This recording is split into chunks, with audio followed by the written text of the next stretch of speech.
300 વર્ષ પહેલાની વાત છે। વિનોદભાઈ સાથે અમારી મુલાકાત થઈ। મહારાજસિંહના જોડે અમે આવેલા।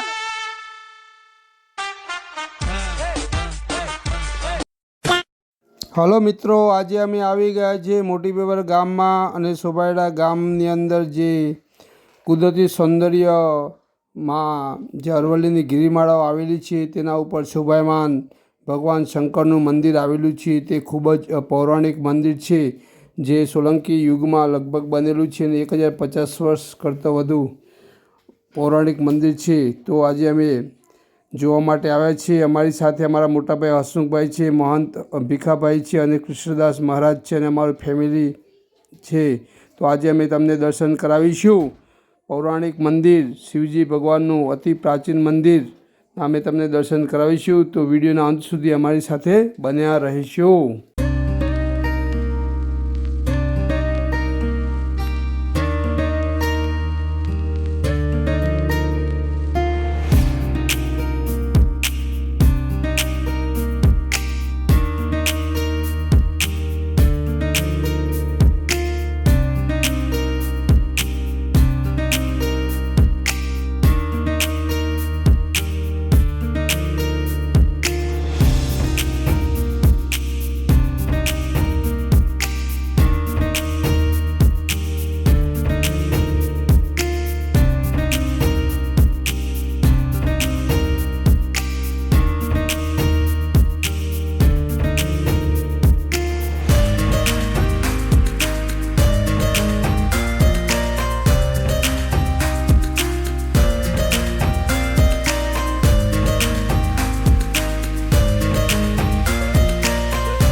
સોલંકી વંશના શાસનકાળ દરમિયાન ગુજરાતમાં અનેક મંદિરોનું નિર્માણ થયું હતું, જેમાં ભગવાન શિવજીના મંદિરોનો પણ ઉલ્લેખ થયેલો છે।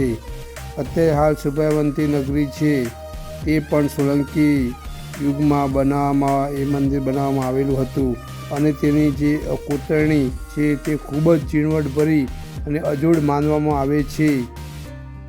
આ જે મંદિર છે તે મોઢેરાનું સૂર્ય મંદિર અને શામળાજીમાં આવેલું ભગવાન શામળીલાલના મંદિરમાં જે શૈલીનો ઉપયોગ થયેલો છે તે શૈલીમાં બનાવવામાં આવેલું છે। તે ખૂબ જ ઝીણવટપૂર્વક બનાવવામાં આવેલું છે। એવું માનવામાં આવે છે કે સોલંકી વંશના જે મંદિરોમાં જે પથ્થરોનો ઉપયોગ અને માટીનો ઉપયોગ અને ચૂનાનો ઉપયોગ થયો હતો તેવો જ ઉપયોગ અને ટેકનિકનો ઉપયોગ આ શોભાયવંતી નગરી એટલે કે મોટી બેબર અને સોબાયડા ગામમાં જે ભગવાન શિવજીનું મંદિર આવેલું છે તેમાં ઉપયોગ થયેલો છે। એવું માનવામાં આવે છે કે આ મંદિર ખૂબ જ પૌરાણિક અને સાંસ્કૃતિક દૃષ્ટિએ અને સ્થાપત્ય અને વારસાની દૃષ્ટિએ ખૂબ જ ગૌરવપૂર્ણ પ્રતીક તરીકે માનવામાં આવતું હતું। એક સમયે અહીંયા હજારો ભક્તો ભગવાન શિવજીના મંદિરે દર્શન કરવામાં આવતા હતા, પરંતુ સમય જતાં આ મંદિર અત્યારે હાલ જીર્ણ થઈ ચૂક્યું છે અને શોભાયવંતી નગરી અત્યારે હાલ સોબાયડા ગામ અને મોટી બેબર ગામમાં ફેરવાઈ ગઈ છે। એનો ઘણો બધો સમય થઈ ગયો અને કેટલાક રાજકીય ઉથલપાથલના કારણે અત્યારે હાલ આધુનિક સમયમાં ખાલી મંદિર આપણને જોવા મળે છે, જે ખૂબ જ આબેહૂબ અને હૃદયને સ્પર્શી જાય એવું મંદિર છે। અહીંયા આ મંદિરનું નિર્માણ કોઈ ભક્ત અથવા રાજા દ્વારા એ સમયે બનાવવામાં આવેલું હતું, જેઓની ભક્તિ ખૂબ જ ઉચ્ચ કોટીની હશે તેવું માનવામાં આવે છે। અત્યારે અમારી સાથે ભીખાભાઈ ભેટાડીના સંત અને ટિન્ટોઈ ગામના મહંત કૃષ્ણદાસ મહારાજ અને અમારા મોટાભાઈ પણ અમારી સાથે છે। તો તેમના મુખેથી આપણે એમના વિશેની થોડી વાતો સાંભળશું। મંદિર અમે જોયું પુરાતત્વનું છે, બહુ જૂનું છે, લગભગ 300 વર્ષ પહેલાની વાત છે। અને આ મંદિર ફોલ્ડિંગ બનાવેલું છે પથ્થરનું, જેમ ખજુરાહો જેમ છે ને એ ખજુરાહોની કોપી ટુ કોપી બનાવેલું છે અને બહુ પુરાતત્વનું લગભગ 300 વર્ષ પહેલાનું છે। એટલે ખરેખર તો આ ધન્યવાદ છે જે વખતનું બનાવેલું મંદિર અને એને આજે પણ નવીન હોય એ જ કોપીટી દેખાય છે. એની કોઈ હાલત બનાવી હોય એવી કોઈ ખંડિત નથી. બધું કોઈ નવા સિસ્ટમનું છે. અને ખરેખર તો પુરાતત્વમાં મુકાય તો આ મંદિરનો વધારે વિકાસ થઈ શકે એમ છે.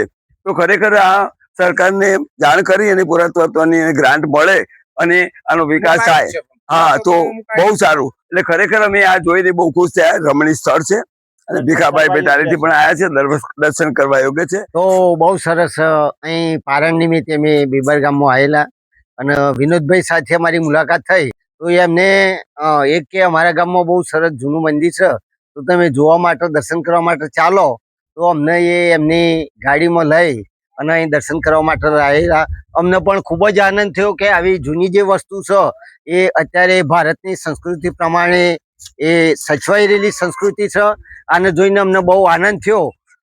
આમ આવે જો એક આસ્થાનું કેન્દ્ર છે, દર્શન કરવા યોગ્ય છે, તો અમે જે પણ આના ભાવિ ભક્તો છે એમને વિનંતી કરીએ, પ્રાર્થના કરીએ કે વારંવાર આવો, આ મંદિરની દિવસે દિવસે પ્રગતિ વધે એવી અમે અપેક્ષા રાખીએ છીએ. વિનોદભાઈનો પણ ખૂબ ખૂબ આભાર, કારણ કે એમને આજે અમે નહોતું જોયેલું એ વસ્તુ બહુ જ અમને અહીં આવ્યા પછી જાણવા મળ્યું અને આવી વસ્તુ સચવાઈ રહે એવી અમારી અપેક્ષા છે.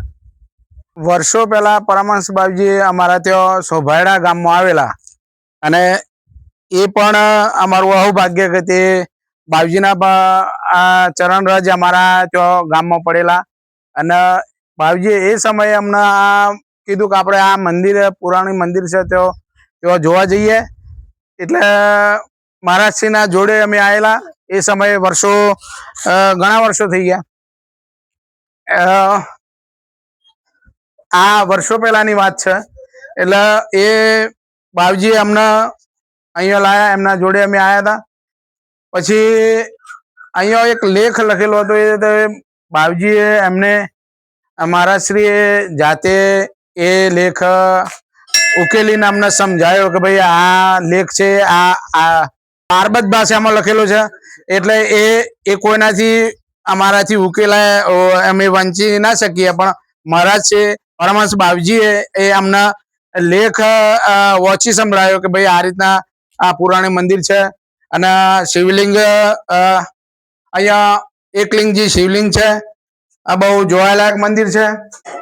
અને તમે જોઈ શકો છો વિનોદભાઈ કે જે આ જુઓ એકલિંગજી મંદિરનો આ જે નામ છે બધો આ 300 વર્ષ 350 વર્ષ પુરાણું મંદિર છે આ, બરોબર. આ તમે જોઈ શકો છો. આ પણ લેખ છે, બારબત ભાષામાં લેખ. એ પરમહંસ બાપજીએ અમને વાંચી સંભળાયેલો. એ રીતના પુરાણી મંદિર છે. અત્યારે પુરાતત્વમાં મુકાયેલું છે. સરકાર હસ્તક અમે જાણ કરી અને પુરાતત્વમાં મૂકી દીધેલું છે.